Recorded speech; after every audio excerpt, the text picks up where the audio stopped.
What's up, YouTube? It's Richard here. Um, so we finally did it.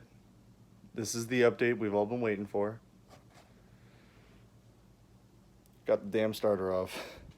Look at this old damn thing. Yeah, I figured I'm just gonna go ahead and replace the whole thing because this is probably the original. My money's on that. These are the two bolts. Now this one came off relatively easily. It's the long bolt, it's the easiest to access. This is the short bolt, which is up and above the catalytic converter, and it's got all this shit all over it, and I don't know. It really sucked to get off. We were trying for like, I was trying for a long time. Like my dad was helping for about 2.5 weeks, 3 weeks or so. I had been trying to loosen it like during the week, during that time. So yeah, it sucked. However, another piece of good news though, besides getting this dinosaur off, I was able to fix the radiator fans.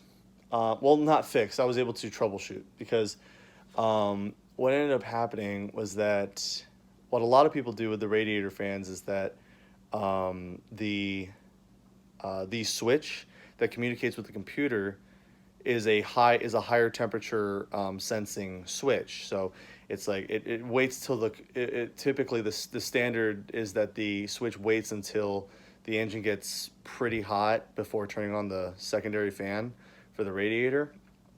And I believe the primary comes on with the AC. I don't know.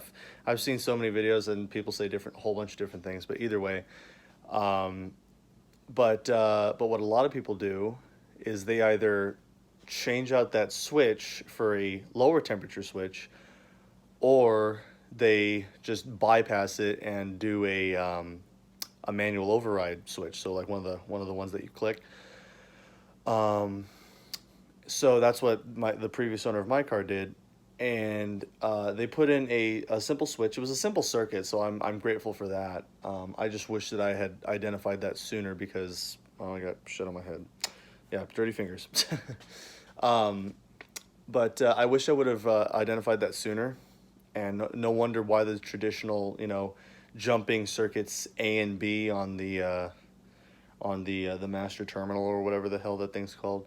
I wish I would have known that before, because um, that's why that test didn't work because the previous owner not only bypassed the switch, she completely bypassed the relays.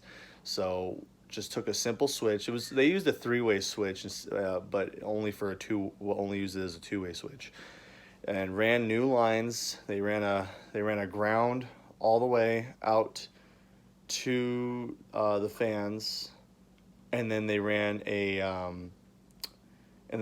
hot wire to the fusible link location, and then to the fans. So just a simple circuit.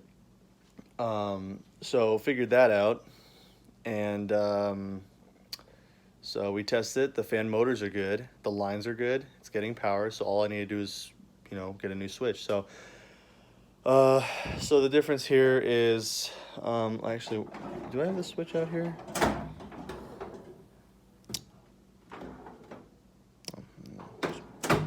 I probably left it in the car. Either way, the point is, I'm gonna get a new one of these.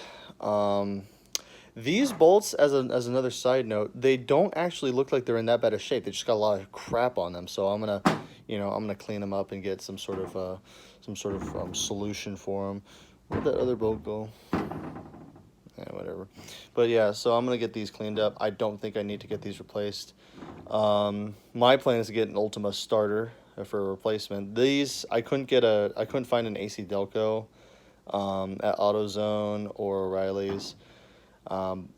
And from what I've seen, I've done some research, and a lot of people don't like. There's a lot of people that like Duralast, and a lot of people that don't like Duralast, for starters in particular. Now, Ultima, from what I've heard, Ultima and Duralast have the same part supplier, but I don't know. Either way, those were my only two options. If the Ultima starter doesn't work, I don't know if I'll go with a Power Master or if I'll just try to find online an AC Delco. But either way, getting this replaced soon. Hopefully the car will be running after I replace the starter. because that would really suck if it didn't, because then I would once again not know what the problem was. So so yeah, getting a new starter, getting a new override switch. I'm probably gonna buy my own set of battery charging, a battery charger and tester, just because I've been borrowing a friend's, and I really hate borrowing stuff from friends. It makes me it makes me uncomfortable because I don't like it's like a debt to somebody. So and I hate being in debt. Uh, I should know all about it. I'm a college student. So either way, that's my update for now. Hopefully the next update is the car running, or at least getting the parts back in and then the car running. So stay tuned till then. See y'all later.